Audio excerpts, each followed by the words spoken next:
FO2 Kirvin Artates ng San Jose Fire Station, Region 4B.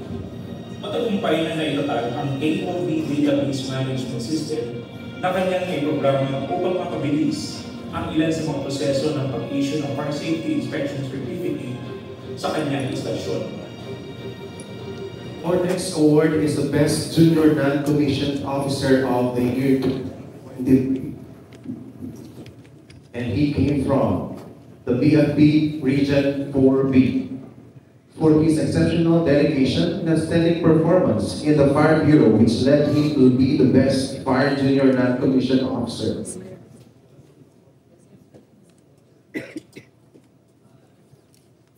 To receive the Junior Non-Commissioned Officer of the Year is FO2 Kirvin M. Artates, San Jose Fire Station, BFB Region 4B. The awardee will be receiving a Medalya ng Kagalingan, a plaque, and a cash award. We have your stage. Ay, ito, si number 4, candidate number 4. Hindi, yung award din natin pang-apat. Siya po ang Best Employee Award, Junior Non-Commissioned Officer, FO. Kamusta naman?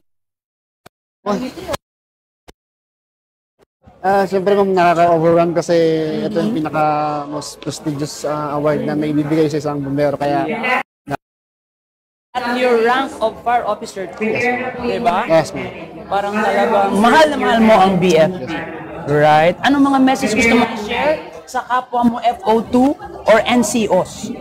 Siguro I don't believe work harder, work smarter. Yeah. So kung pagsabay yung dalawa na don't work hard and work smarter.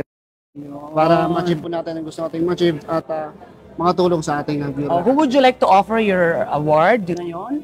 Siyempre, unang-una sa aking family, sa support na binigyan nila para talaga sa kanila yung lahat ng ginagawa ko po. At sa amin pong stasyon, sa San Jose Fire Station. San Jose Fire Station! Sa Mindoro. Sa panguna po kasi Fire Inspector sa Rogelio Ocobalse Jr. Ocobalse. Yes po. Yan po.